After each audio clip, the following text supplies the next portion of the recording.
볼 말씀은 에스라 5장 1절에서 17절까지 말씀입니다.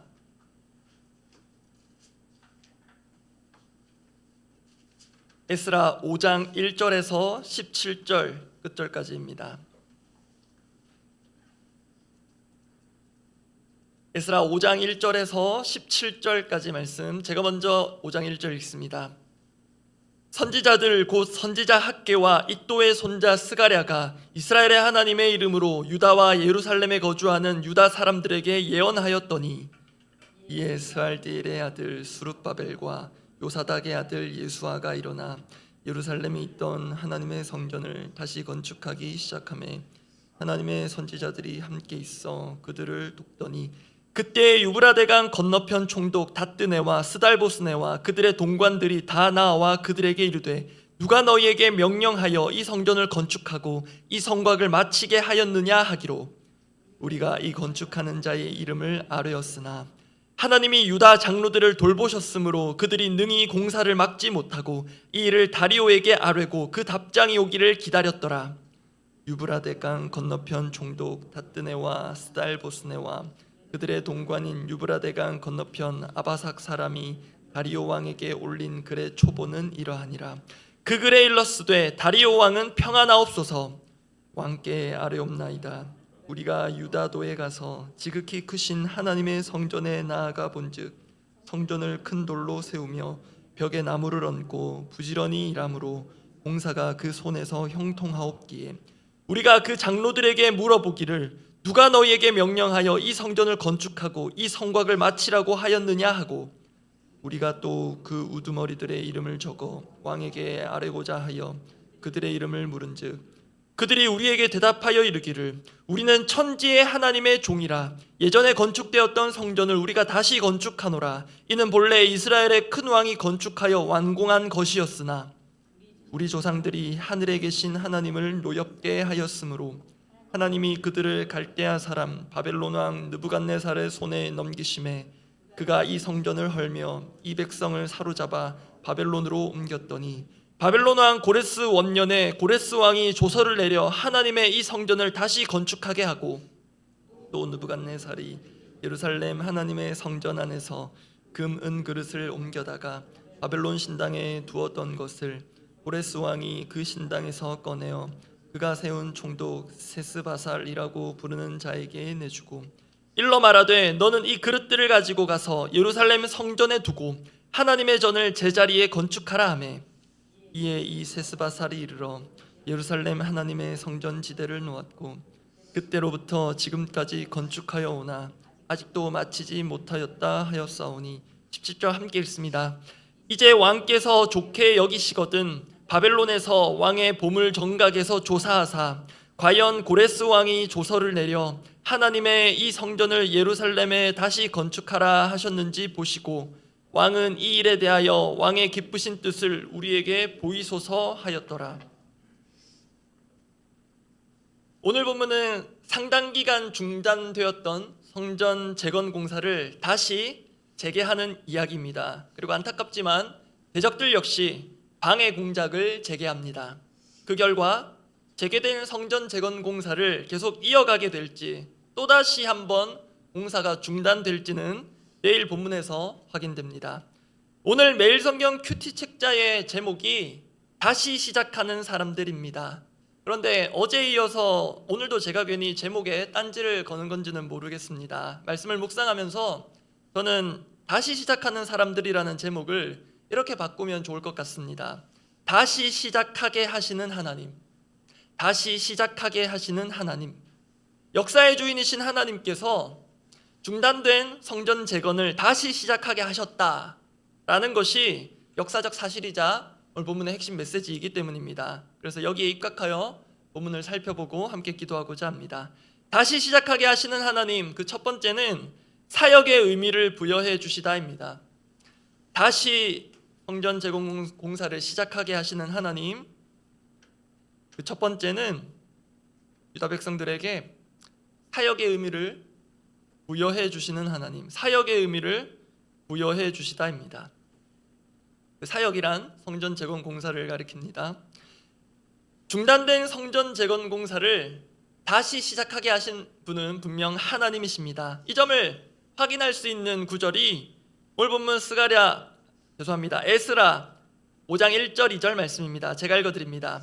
선지자들 곧 선지자 학개와 잇도의 손자 스가랴가 이스라엘의 하나님의 이름으로 유다와 예루살렘에 거주하는 유다 사람들에게 예언하였더니 이에 스알디엘의 아들 스룹바벨과 요사닥의 아들 예수아가 일어나 예루살렘에 있던 하나님의 성전을 다시 건축하기 시작하며 하나님의 선지자들이 함께 있어 그들을 돕더니, 여기에 중요한 선지자 두 사람이 등장합니다.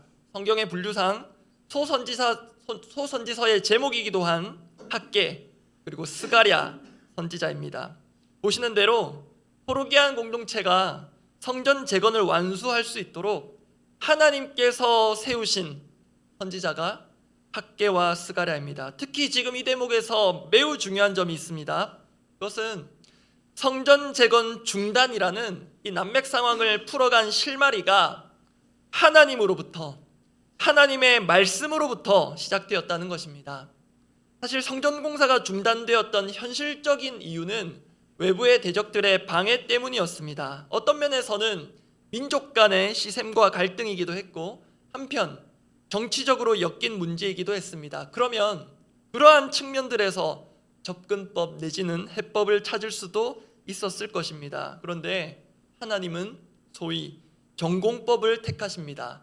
그 핵심은 하나님의 말씀입니다. 그리고 그 말씀의 1차적 대상은 외부의 방해 세력이 아니라 성전 재건에 참여하고 있던 유다 사람들입니다. 그 일에 학개, 스가랴 선지자를 특별히 세우셔서 동력하게 하십니다. 그렇게 성전 재건이 다시 시작되었습니다. 그런데 이렇게 분명한 사실을 대적자들은 알지 못했습니다. 살펴보면 알지 못했다기보다 인정하기를 거부했을지 모릅니다. 그래서 그들은 성전 공사 재개에 대한 의혹을 제기하고 추궁하기 시작합니다. 그게 오늘 보면 에스라 5장 3절에 있는데 제가 읽어드립니다. 그때 유브라데강 건너편 총독 다뜨네와 스달보스네와 그들의 동관들이 다 나와 그들에게 이르되 누가 너희에게 명령하여, 이 질문이 오늘 본문에서 매우 중요합니다. 누가 너희에게 명령하여 이 성전을 건축하고 이 성곽을 마치게 하였느냐 하기로. 성전 재건을 하도록 한 자가 누구냐라는 이 질문, 나중에 다리오 왕에게 올리는 그 글에도 이 질문이 등장하는데요, 우리 앞서 확인했습니다. 이 질문에 대한 궁극적인 답변, 우리가 할 수 있는 답변은 앞서 확인한 대로 하나님입니다. 누가 너희에게 명령하여 성전 재건을 하도록 했느냐? 하나님. 근데 또한 현실적으로 말하자면 하나님께서 페르시아의 고레스 원년에 고레스를 통해 성전 재건을 하게 하셨습니다. 그래서 이제 하나님을 인정하지 않는 대적자들은 이 점을 물고 늘어집니다. 그들은 다리오 왕에게 글을 올립니다. 그래서 고레스의 조서 확인과 공사 재개에 대한 왕의 결단을 촉구합니다. 그런데 이 과정에서 대적자들의 문제 제기, 그 핵심 질문, 누가 성전 재건을 명령했는가라는 이 질문은 분명 본래 의도는 불순했습니다. 그렇지만 어떤 면에서는 성전 재건을 다시 시작하는 유다 백성들의 입장에서 건강한 의미로 자문해 볼 만한 질문이기도 합니다. 누가 우리에게 성전 재건을 명령했는가? 여러 답변이 가능하겠습니다. 고레스 또는 그가 세운 스룹바벨 또는 유다의 리더들 또는 오늘 본문에서 확인한 선지자들, 그들이 성전 재건을 명령했다 답한다면 틀린 답은 아니겠습니다. 그러나 다시 한번 말씀드리지만 궁극적인 답변의 출발은 분명 하나님이십니다. 하나님께서 성전 재건을 명하셨고 중단된 성전 재건을 다시 시작하게 하셨습니다. 바로 이 지점에서 그들의 성전 재건뿐만 아니라 오늘날 우리가 하고 있는 사역의 의미가 발견될 수 있습니다. 우리 각자가 참여하고 있는 여러 사역들을 포괄적으로 표현한다면 우리 역시 오늘날의 성전이라 할 수 있는 교회를 다시 세워가고 있다고 할 수 있습니다. 그러면 자문해 봅니다. 누가 이 교회 재건, 우리 개인의 교회든 공동체로서의 교회든 누가 이 교회 재건을 명령하셨는가? 어떤 분은 생각나는 특별한 목회자가 있을 것입니다. 또 어떤 분은 가정에서 남편 또는 아내 손에 이끌려 오신 분이라면 배우자 또는 가족이 생각날 수도 있겠습니다. 누가 지금의 교회 재건을 명령했는가? 어떤 분에게는 다락방 순장님 또는 가까운 순원일 수 있겠습니다. 다 가능합니다. 그런데 우리의 답변이 거기에 계속 머물러 있어서는 곤란하겠습니다. 우리에게 건강한 교회 재건을 명령하신 분이 누구신가? 하나님이십니다라는 것이 분명해야 하겠습니다. 그렇지 않으면 우리는 외부의 방해가 있을 때 쉽게 사역을 중단할 고민을 하게 됩니다. 어쩌면 우리 스스로 사역을 내려놓을 고민에 빠지고 독단적으로 내려놓을 결심에 이르게 될 수 있습니다. 그런 점에서 우리가 지금 하고 있는 교회 재건을 위한 각 영역에서의 사역의 의미를 다시금 재발견하기를 원합니다. 누가 저에게 말씀을 전할 것을 명하셨는가? 누가 또 나에게 순원들을 케어할 것을 명하셨는가? 또 지금 이 자리에 계신 분들, 또 화면 앞에 있으실 분들은 누가 나에게 이 새벽을 깨울 것을 명하셨는가? 사람입니까? 하나님입니까? 이에 대한 1차적 답변이 선명한 사람은 사역에 어려움이 있더라도 실제 중단되더라도 얼마든지 다시 시작할 수 있을 것입니다. 그리고 중단할 수밖에 없는 상황에서라도 아주 낙담하거나 체념하지는 않을 것입니다.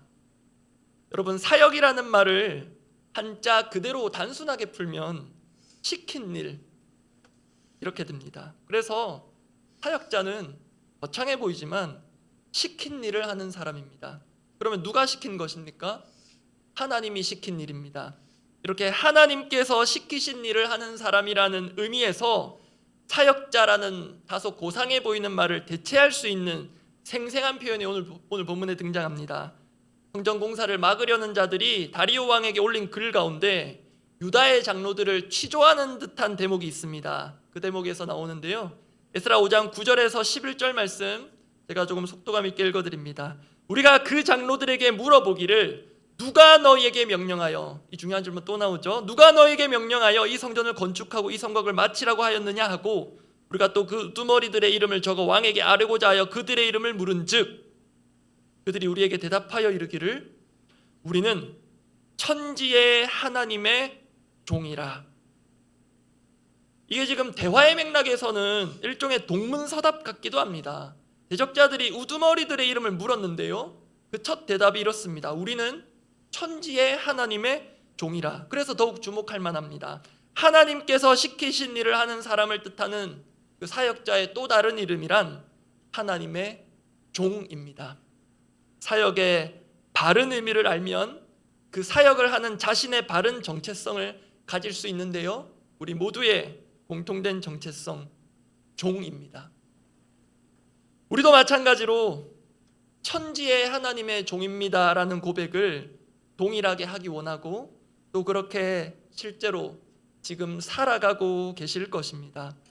그런 분들이라면 기꺼이 또 기쁨으로 부를 수 있는 찬양이 오늘 우리가 앞서 불렀던 찬송가 450장 내 평생 소원 이것뿐일 것입니다. 근데 저는 개인적으로 말씀을 묵상하면서 이 찬송가 가사를 다시 볼 때 약간 부딪히는 부분이 있었습니다. 1절 가사를 다시 한번 보시면 내 평생 소원 이것뿐, 본래 가사는 이렇습니다. 내 평생 소원 이것뿐 주의 일 하다가 이 세상 이별하는 날 주 앞에 가리라. 근데 사역자로서의 저를 돌아봤을 때, 특히 헤매는 상황에서의 저를 돌아봤을 때 실제 속마음의 가사는 이렇게 바뀌는 것 같습니다. 정말 평생 소원이 이것뿐인가? 실제 저의 속마음의 노래로 부른다면 내 평생 소원 이것뿐 주의 일 하다가가 아니라 주의 일 관두고 이 세상 맘껏 누리고 주 앞에 가리라. 그렇게 하고 싶은 충동이 일어날 때가 있습니다.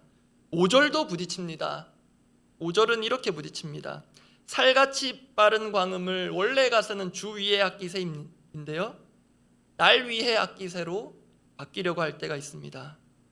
아까운 내 인생, 꽃다운 내 인생, 이런 일들에 허비하고 싶지 않다, 그럴 수 없다, 그런 마음이 저뿐만 아니라 우리 각자에게 올라오는 인생의 순간이 있을지 모릅니다. 어떨 때 그렇습니까? 그런데 또 우리가 어떨 때 그렇게 마음이 흔들릴 수 있습니까? 우리가 하고 있는 사역의 의미가 흐려질 때입니다. 그래서 내가 어떤 사람인가 역시 희미해질 때입니다. 여러분, 우리가 하고 있는 사역과 살아가는 삶의 진정한 의미는 하나님께로부터만 옵니다. 우리는 하나님께서 시키신 일, 하나님께서 맡기신 일을 하는 하나님의 사역자, 하나님의 종들입니다. 여기 좀 더 살을 붙이자면 우리는 하나님께서 맡기신 일을 하나님께서 원하시는 때에, 하나님께서 원하시는 곳에서, 하나님께서 원하시는 방법대로 하는 사람입니다. 그 사람이 진정한 하나님의 사역자, 하나님의 종입니다. 이게 정리가 되어야 우리가 지금도 하는 여러 사역들에서 참된 의미를 다시금 발견할 수 있습니다. 그리고 우리 사역의 의미의 재발견은 일회성으로 끝나는 것이 아니라 수시로 재발견될 필요가 있습니다. 왜냐하면 앞서 말씀드린 대로 우리는 의미를 바르게 알아야 바르게 사역할 수 있고, 때로 지치더라도 다시금 힘을 내어 사역을 재개할 수 있기 때문입니다.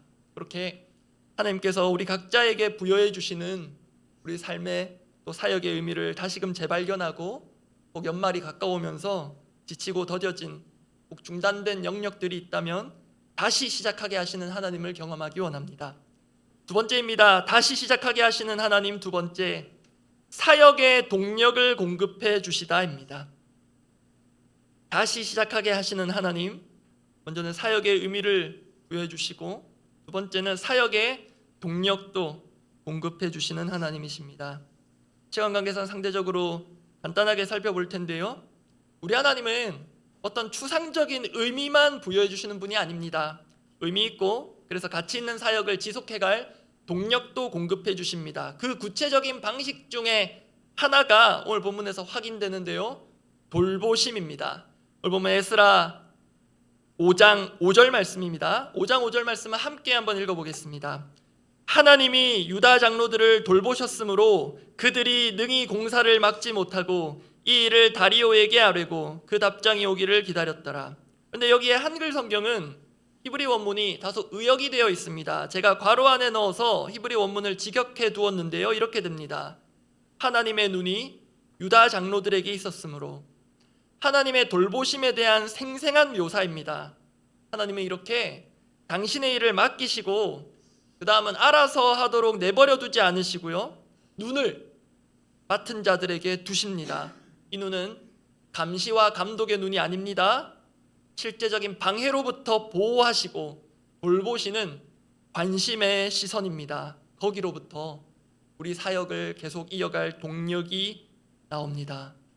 이 하나님의 시선의 또 다른 말은 하나님의 얼굴이라 할 수 있습니다. 하나님께서 우리에게 시선을, 얼굴을 향하신다. 사실 이것은 우리 삶에 실제적으로 잘 체감되지 않을 수 있습니다. 그런데 성경은 하나님의 이 시선, 하나님의 얼굴이 우리 삶에 있어서 얼마나 중요한지를 곳곳에서 알려주는데요, 그 대표적인 예가 민수기에 있습니다. 하나님께서 아론과 그 자손들에게 이스라엘 백성들을 이렇게 축복하라, 축복할 문구를 직접 알려주셨는데요, 우리로 치면 축도문 같은 것입니다. 민수기 6장 24절에서 27절 말씀 제가 읽어드립니다. 여호와는 내게 복을 주시고 너를 지키시기를 원하며, 여호와는 그의 얼굴을 내게 비추사 은혜 베푸시기를 원하며, 여호와는 그 얼굴을 내게로 향하여 드사 평강 주시기를 원하노라 할지니라 하라. 그들은 이같이 내 이름으로 이스라엘 자손에게 축복할지니 내가 그들에게 복을 주리라. 보시는 대로 하나님의 시선을 담고 있는 그분의 얼굴은 당신의 백성들을 향한 은혜, 그 다음 구절에는 평강, 마지막 총체적으로는 복, 그것의 상징이자 실제입니다. 그것이 하나님의 얼굴입니다. 그 얼굴 향하심, 그 시선이 있어야 이스라엘의 광야 생활이 가능했기에 하나님께서 이런 축복을 아론과 그 자손들에게 명하셨습니다. 여러분, 그러한 처절한 광야 생활은 오늘도 이어지고 있습니다. 그리고 그 하나님의 얼굴, 하나님의 은혜의 시선은 오늘 우리에게도 절실합니다. 뜻하지 않게 각박한 세상을 살다 보니 가불관계에 묶여서 우리가 때로 을 또는 슈퍼을이 되어서 착취당하는 것 같고, 그래서 자신에 대한 연민에 사로잡힐 때 이 하나님의 따스하고 은혜로운 시선 앞에 새롭게 일어설 수 있기를 원합니다. 함께 기도하겠습니다. 말씀 생각하며 로마서 6장의 한 말씀을 가져왔는데요, 로마서 6장에서 우리에게 주는 중요한 메시지 중에 하나가 너희는 이전에는 죄의 종이었는데 이제는 의의 종이다. 똑같은 종인데 누구의 종이냐가 다르다라는 것입니다. 그 핵심적인 대목 한 구절을 읽고 기도하고자 합니다. 그러나 이제는 너희가 죄로부터 해방되고 하나님께 종이 되어 거룩함에 이르는 열매를 맺었으니 그 마지막은 영생이라. 우리가 죄로부터 해방된 것, 그렇게 자유를 얻었다는 것에서 때로 머무를 때가 많은데요, 억울할진 모르지만 우리는 해방된 종입니다. 하나님께 종이 된, 어디서도 경험할 수 없는 그 종의 자유를 만끽하며 살아갈 수 있는 사람들입니다. 그 마음으로 그 정체성을 다시금 되새기며 이렇게 기도하기를 원합니다. 하나님께서 맡기신 일을 하는 사람, 하나님의 종이 되어 살아가는 감격과 기쁨으로 오늘 주어진 이 하루를 살기 원합니다. 나 자신을 어찌나도 이렇게 집착하고 숭배하는지, 나 자신을 숭배하는 것, 나 자신에 대한 연민에 사로잡히는 이것에서부터 진정으로 해방되게 하시고, 그래서 하나님께서 맡기신 일, 그 사역, 하나님께서 내게 맡기신 삶, 이것의 참된 의미를 나로부터가 아니라 하나님께로부터 재발견하게 하옵소서. 그렇게 우리 자신을 위해 또 귀한 사역, 우리 혼자 하는 것 아니지 않습니까? 동력하고 있는, 또 내가 볼 때 나를 위해 더 수고하고 헌신해주는 사람들이 난다면, 또 성령께서 생각나게 하신다면 중보하면서 기도하면 좋겠습니다. 함께 기도하겠습니다. 하나님 아버지, 오늘도 늘 하던 일이었지만 다시 새롭게 시작하기를 원하시는 그 마음을 이 새벽에 헤아리기를 원합니다. 다시 건축하기를 원하셔서, 다시 시작하기를 원하셔서, 오늘도 우리의 삶을 다시 한번 새롭게 출발하기를 원하셔서 우리 사역의 의미를 다시 부여해 주시고 우리의 정체성을 다시 한번 붙잡아 주시고, 오늘도 우리의 삶에 필요한 하나님의 따스한 시선과 그 얼굴과 그 은혜와 평강과 복을 다시 새롭게 주시기를 원하시는 하나님 앞에 이 새벽 우리가 다시 새롭게 일어서기를 원합니다. 주님 앞에 해방된 종이 되어 살아가는 이 기쁨이 얼마나 큰 것인지 다시 한번 회복하게 하여 주시고, 누가 시켜서 내가 억지로 고역처럼 하는 일들이 아니라 하나님께서 내게 무언가를 맡기셨다는 이 사실 하나만으로도 감격하며 감사함으로 이 하루를 소자에게 주는 냉수한 그릇도 내 영혼을 실어서 준비하고 담아낼 수 있는 그 마음, 그 참된 종의 마음을 다시금 회복시켜 주시옵소서. 거창하게 교회를 세워가는 사역이 아니더라도, 아무도 알아주지 않는 자그마한 일이라도 나는 하나님께서 맡기신 일을 하는 하나님의 사역자요 하나님의 종이라는 건강하고도 바른 정체성과 삶의 의미를 가지고 오늘도 허비가 아니라 의미 있는 삶을 살아가고요, 오늘이 결국 언젠가 열매 맺는 삶의 걸음이 될 것을 기대하며 살고 사역하게 하옵소서. 우리 공동의 기도 제목을 두고 기도하겠습니다. 하나님 기뻐하고 한 영을 기뻐하는 더사랑교회가 되기를 원하는 그 마음으로 하나님께서 부족한 우리에게, 우리 각자에게 오늘도 무언가를 맡기셨고 그것을 거두지 않으셨다는 그 사실 하나만으로도 우리는 충분히 기뻐하며 감사할 수 있습니다. 그 감격과 감사로 살고 사역하는 우리 모든 교회 되기를 원합니다. 그리고 일주일 앞으로 다가왔습니다. 수능 준비하는 우리 수험생과 각 가정에 오늘 우리가 하나님으로부터만 오는 그 얼굴과 시선으로부터 오는 그 은혜, 평강, 복 확인했는데요, 이것을 하나님 각 가정의 우리 수험생들에게, 이 땅의 모든 가정에 골고루 편만하게 흘러넘치게 하여 주시옵소서. 그리고 오늘도 계속되는 여사역 훈련이 있고요, 또 신앙 강좌가 있고 또 목요 다락방이 있습니다. 아마 대부분의 다락방이 열린 다락방으로 이루어지지 않을까 하는데요, 그 모든 시간과 훈련 모임들이 의미 있게 하시고 열매 있는 시간 되게 하여 주시옵소서.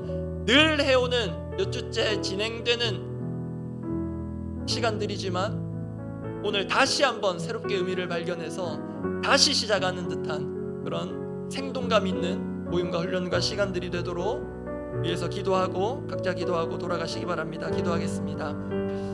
하나님 아버지, 하나님께서 오늘도 우리에게 또 우리 각자에게 무언가를 맡기셨다는 그 사실 하나만으로도 우리의 감격이 샘솟듯 일어나고 그 감사함으로 어려운 상황들을 난관을 헤쳐나갈 수 있는 그 과정 자체가 기쁨이 되고 은혜가 되는 사랑교회 되도록 주님 선하게 이끌어 주시옵소서.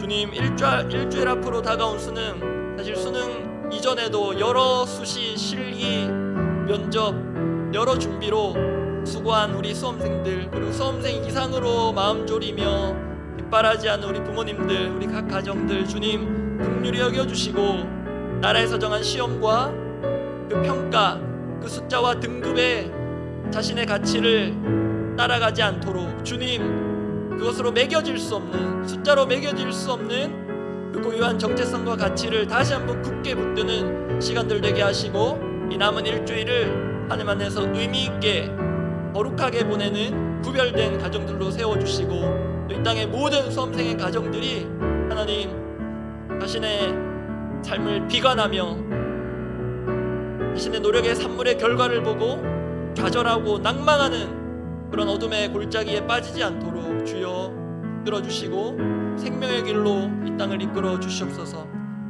오늘 있을 여사역 훈련과 또 신앙 강좌와 다락방 모든 크고 작은 또 사역들 주님 늘 해오던 것이어서 매너리즘에 빠져서 어떻게든 해치우는 시간이 아니라 정말로 새로운 의미를 발견하고 오늘 새롭게 시작한 것 같은 그런 생기와 기대감과 의미와 열매가 충만한 그런 시간 되도록 임하는 사람 단 한 사람에게라도 주님 새 마음 새 영을 부어주시기를 원합니다. 주님 오늘도 새롭게 시작하고자 또 재활에 힘쓰고 또 건강관리와 또 여러가지 또 일들을 또 이행하고 또 계획하고 있는 모든 성도들에게 주님 은혜를 더하여 주시고 자신의 철두철미한 계획과 경험을 의지하지 않게 하시고 하나님으로부터만 시작하는 그 은혜, 그 말씀 그것 붙들고 하나님만이 주시는 은혜와 평강과 복을 누리게 하여 주시옵소서.